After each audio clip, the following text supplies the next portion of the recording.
think we're good. Thank you so much for this time with me, Gary. I really appreciate it. Really appreciate it.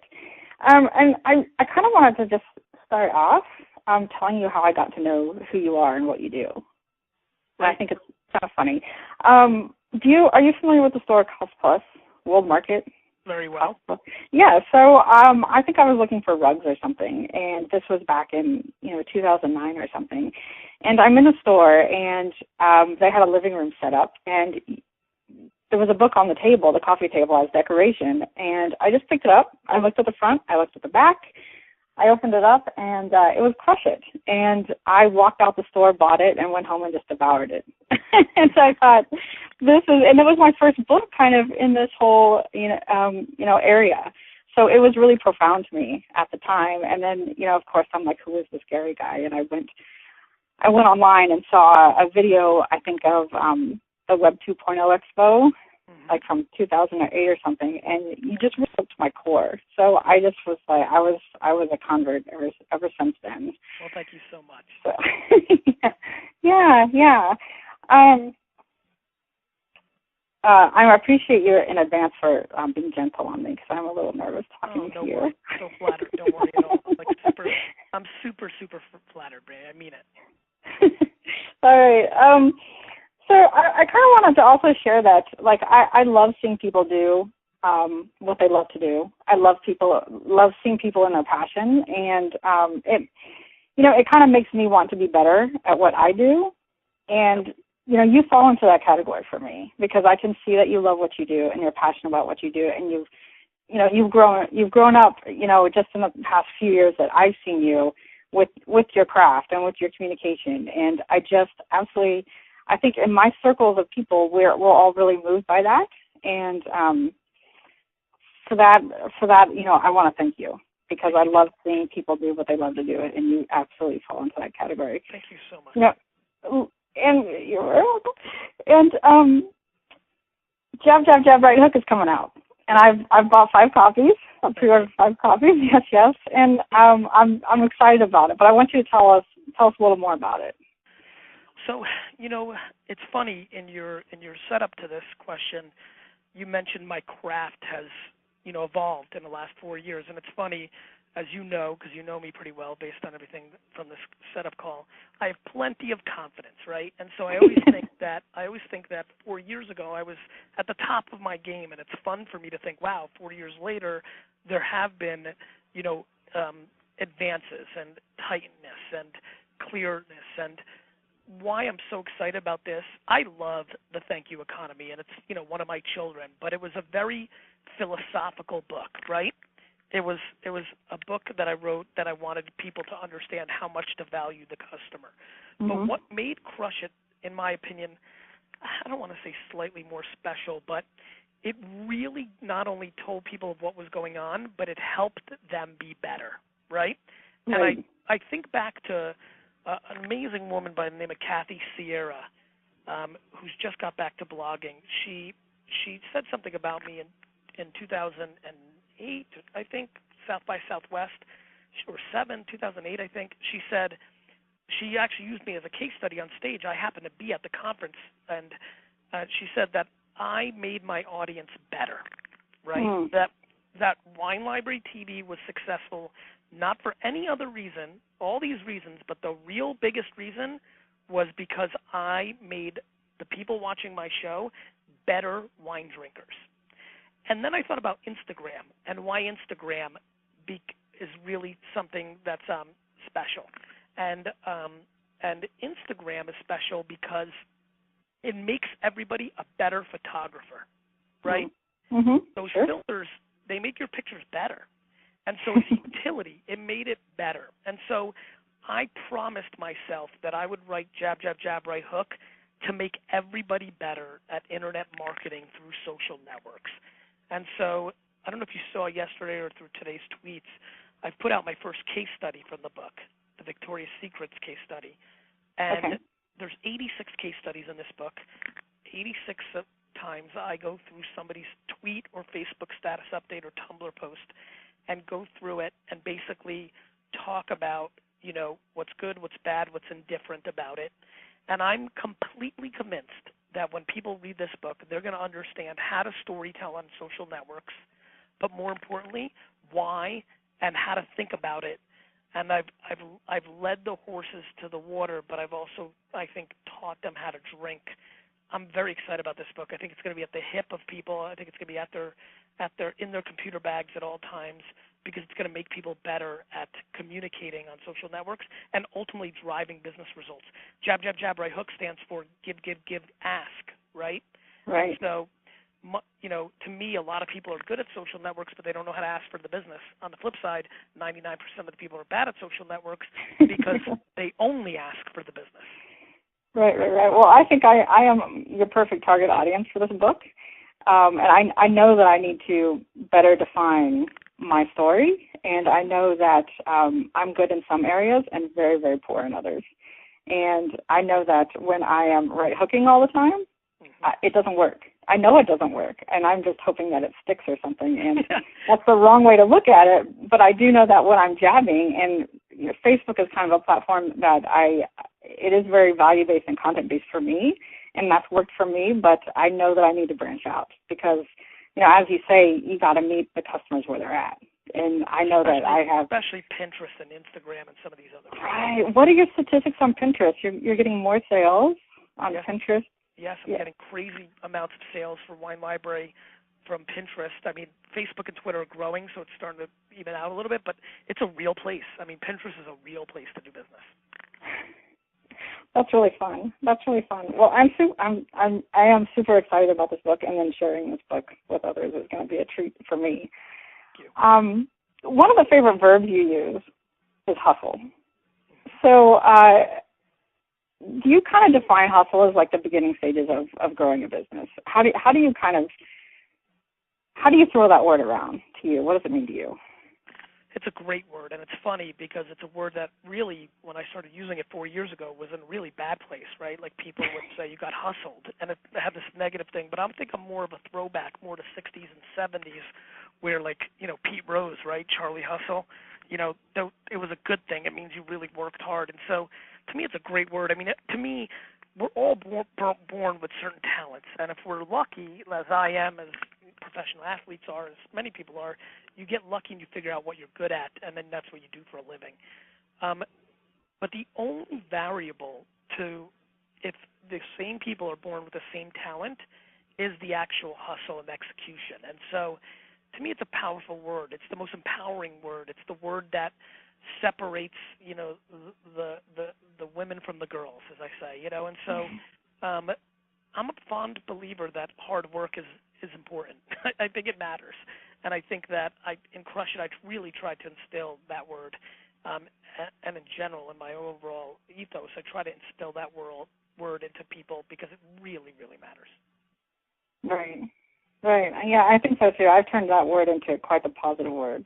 It's hustle time and things like that. Yeah. So, lately I know that on Spreecast you've been really generous with your fans, and especially last night I know there's some guy having tech issues, and there's some people that ask you questions that maybe can't articulate them very well, and you have just an uncanny ability to make people feel at ease and to know what they're asking without them saying the right words. Is this something that, you've learned over time just by reaching out with so many people, or is this natural for you? Because I'm not that great at it. I think the answer is both, right? It was there, but through the years of doing Wine Library TV and interacting with so many people, but I've always been a people person. I have huge empathy, right? And that trait is something I wish I could instill in everybody I know, because it is that empathy is what guides me. I'm a good salesman because it's very easy for me to put myself in somebody else's position. Mm-hmm. And that's what I do. I always do that, which is why, I it's just why I'm when you started this call and said how much it means to you and bear with me, do you know how nice that makes me feel? Like I will never take that for granted. That is such an incredible feeling. I think people become cynical, but cynicism is something that I hate, and that I hate it with all my heart.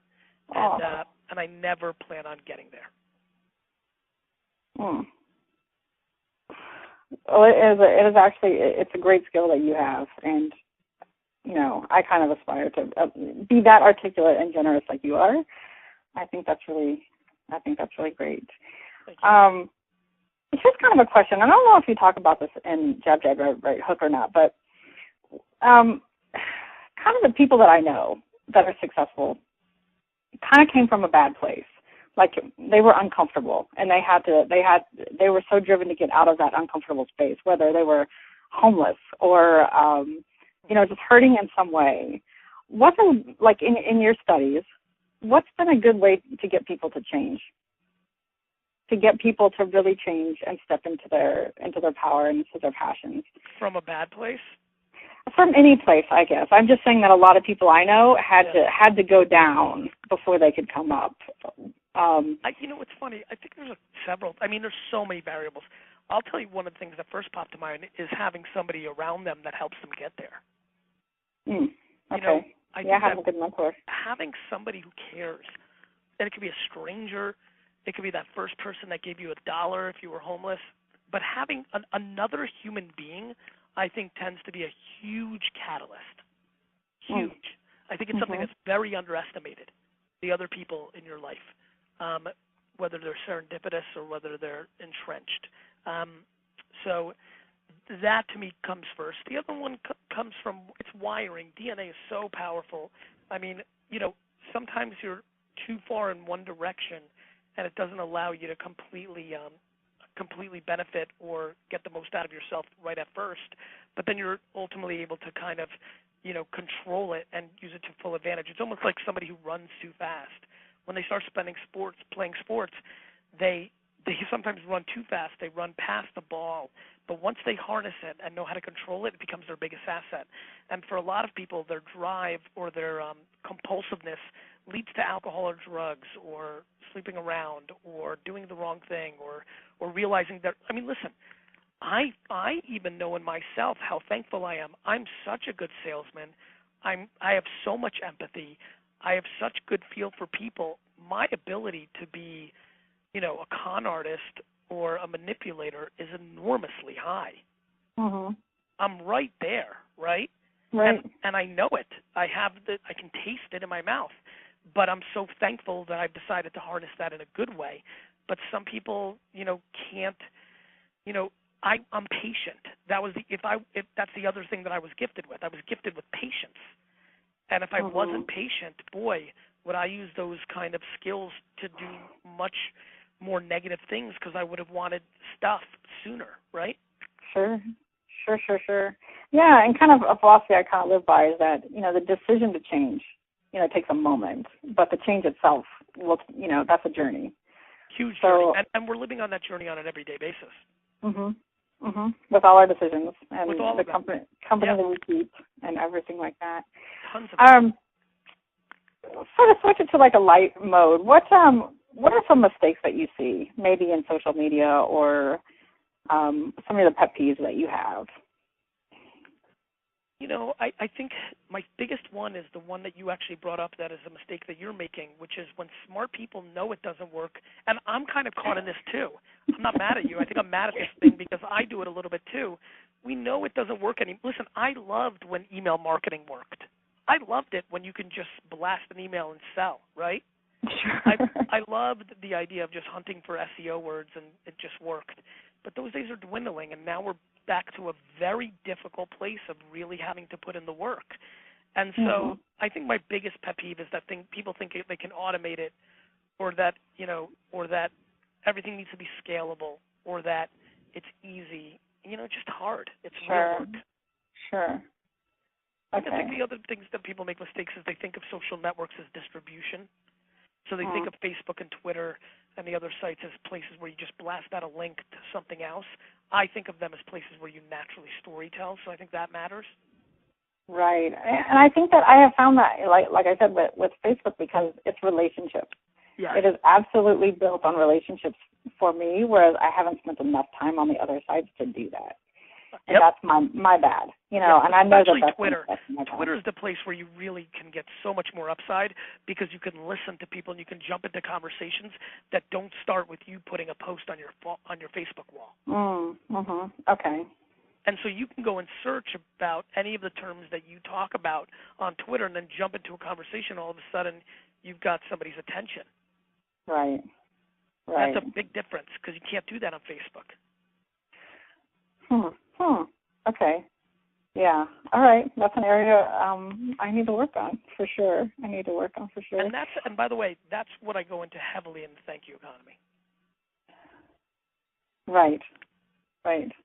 And that's kind of what makes this whole fun for me too with Jab, Jab, Jab, Right, Hook.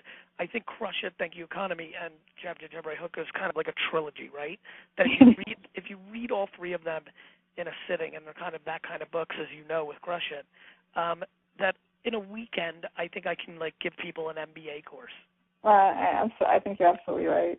I think you're absolutely right.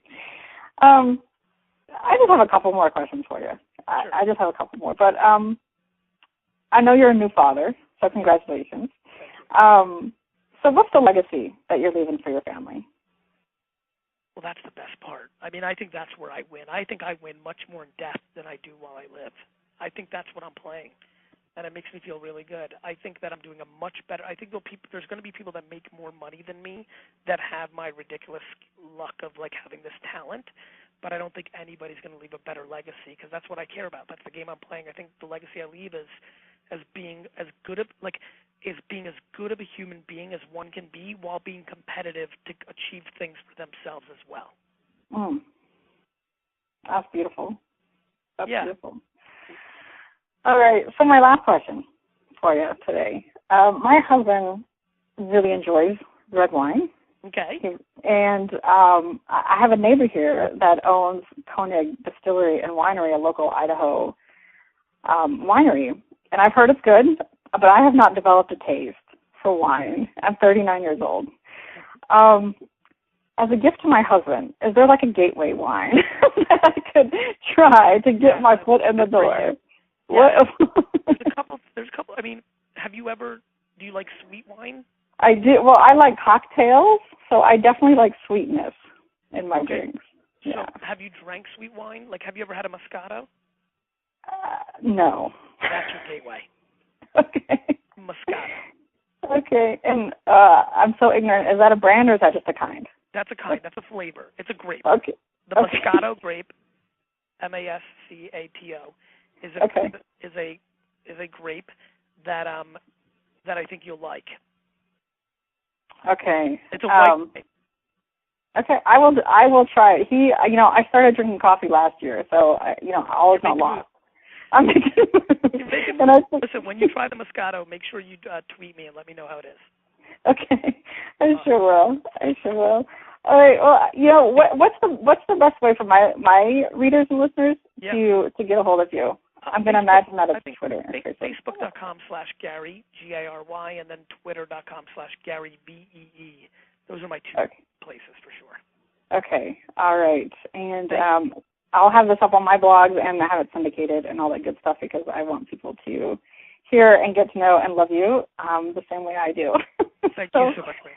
And have a great day. You too. Bye-bye.